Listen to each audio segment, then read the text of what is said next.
Bismillah, Assalamualaikum, jumpa lagi Football United ringan amatiran ala gua. Kali ini hari Senin malam waktu Belanda. Gua mau yang ringan-ringan aja nih, ringan amatiran. Apalagi kalau bukan news update dari seperti biasa Manchester Evening News. Kita mulai dari rating pemain ketika menghadapi Chelsea. Nah, ini menarik ya. Kita mulai dari David De Gea 8, Aaron Wan-Bissaka 4. Rendah banget ya, 4. Lalu ada Victor Lindelof 7, Eric Bailly 7, Alex Telles 7, Scott McTominay 6. Wah, kok cuma 6. Lalu juga Fred, cuma 6. Nemanja Matic 7, Jadon Sancho 7, Bruno Fernandes 3. Wih, rendah sekali ya, 3.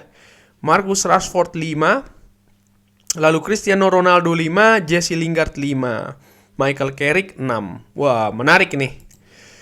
Berita selanjutnya yaitu adalah reaksi dari David De Gea berbicara kepada Sky Sports. Ini kalau gua artikan ya.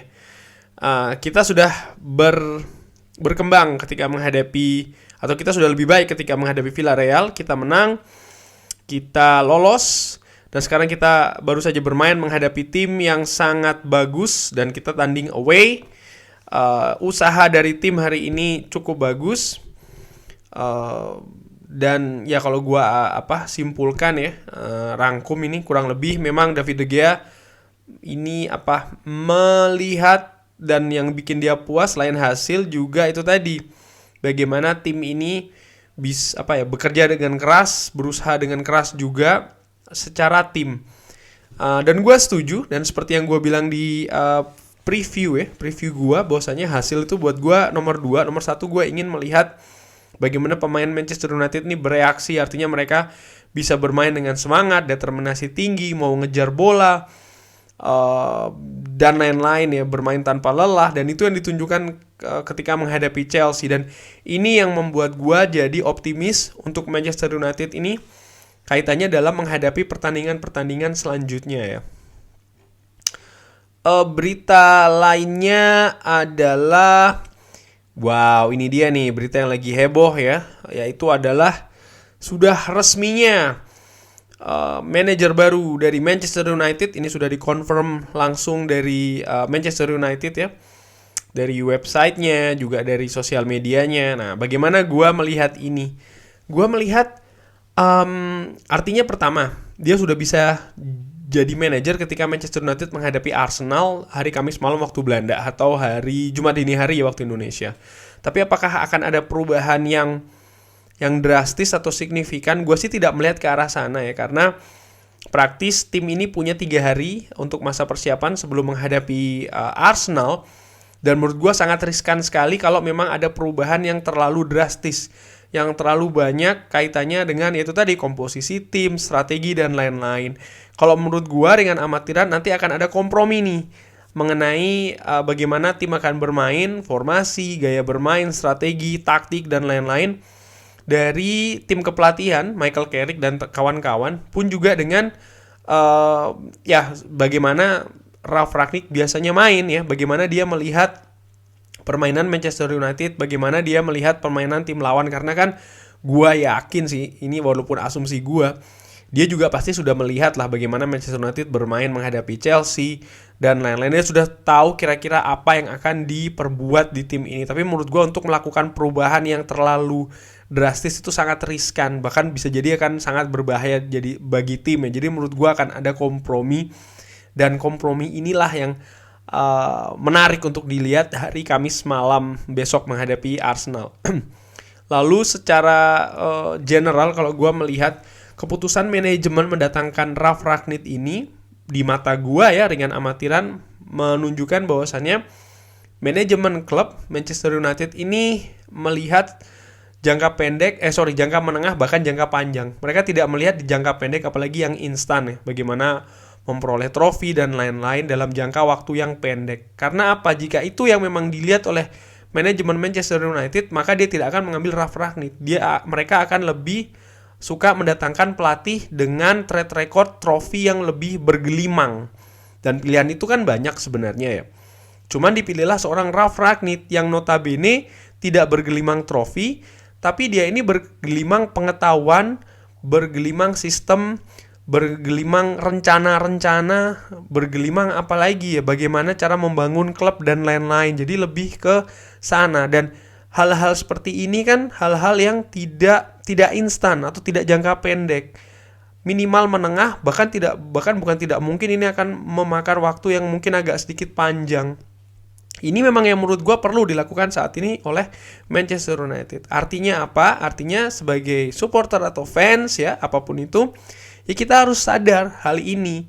Maksud gue begini, kalau nanti dalam 3, 5, atau 10 pertandingan awal Manchester United bermain jelek, artinya mungkin hasil yang diharapkan tidak cukup bagus atau belum bisa bermain dengan maksimal ya. Menurut gue, ya memang ini bagian dari proses. Sekali lagi, memang tidak mudah datang di tengah jalan lalu untuk merubah segalanya, di mana dia itu tadi ya, dia hanya interim, dimulai dari interim lalu setelahnya kan jadi konsultan dan lain-lain. Terlalu banyak rencana-rencana, sistem-sistem fundamental, elemen-elemen yang akan diperbaiki, ditambah ataupun dikurangi di Manchester United, dan hal ini menurut gue tidak mungkin terlihat dalam 3, 5, ataupun 10 pertandingan awal. Artinya apapun yang terjadi, baik itu kita memperoleh hasil positif yang cukup sering ataupun juga sebaliknya ya, hasil negatif yang cukup sering, ya belum kelihatan sih, belum akan kelihatan muaranya seperti apa. Artinya apa?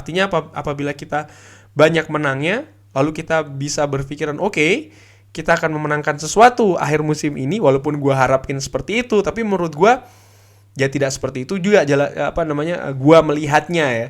Pun juga sebaliknya, kalau kita bermain buruk, kita memperoleh hasil-hasil yang kurang cukup baik ya di 3, 5, ataupun 10 pertandingan ke depan ini, pun juga tidak berarti langsung berarti rencananya gagal dan lain-lain. Tidak, karena itu tadi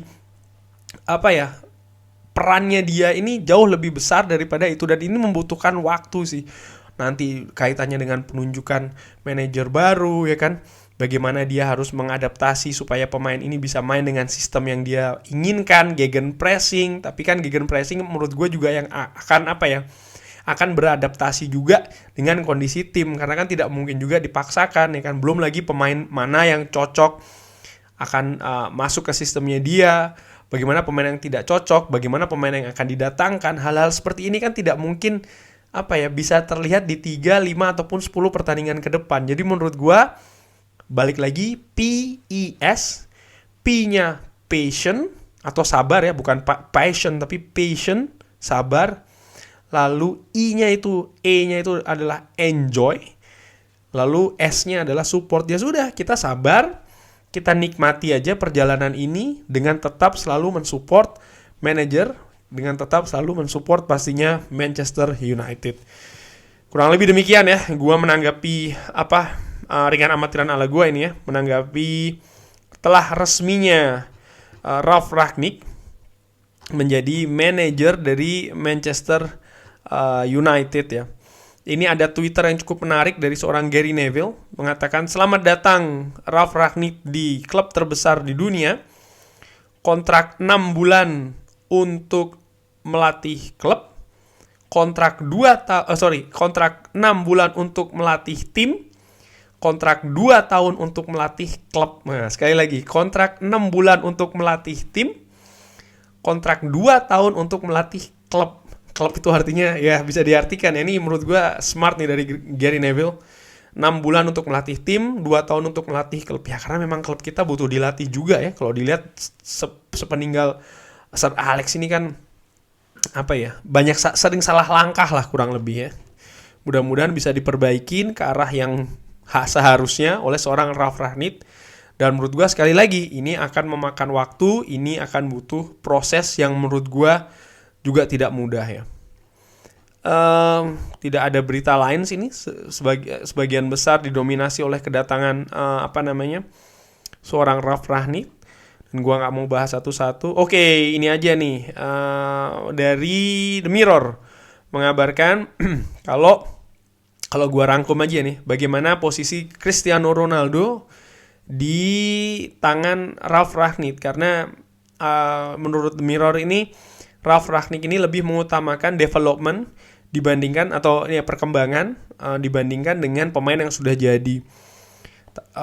Ya gue setuju, karena memang track record dari, kalau gue ngelihat ya, dari Ralf Rangnick itu dia lebih suka untuk membangun atau mengembangkan dibandingkan dengan dia memakai pemain yang sudah jadi. Karena memang itulah yang terjadi di Schalke, itulah yang terjadi di Red Bull.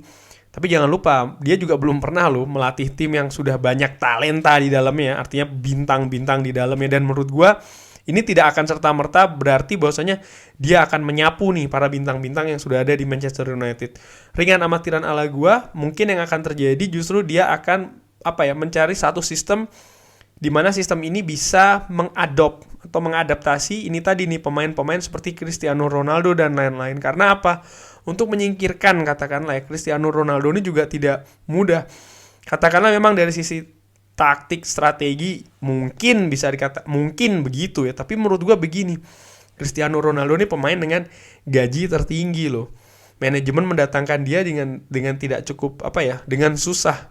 Lalu harus disia-siakan, ini kan juga pastinya akan ada akan ada tantangan yang dihadapi oleh Ralf Rangnick. Tapi untuk memainkan dia terus-menerus juga mungkin bukan sesuatu yang disukai oleh Ralf Rangnick. Jadi menurut gue akan ada kompromi di sana ya, dan kompromi itulah yang gue nantikan bagaimana ini ya selama 6 bulan ke depan paling tidak ya.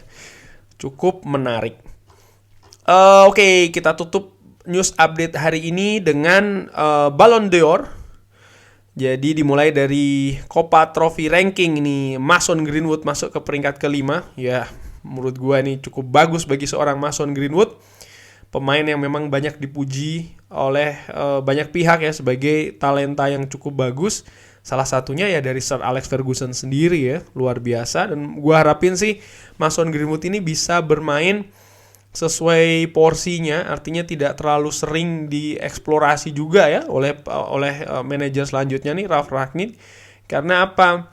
Ya gue sih juga cukup suka ya pastinya, dia pemain muda berbakat dan lain-lain, tapi gue juga melihat contoh-contoh seperti Michael Owen ya, ketika masih muda terlalu digeber, akibatnya apa?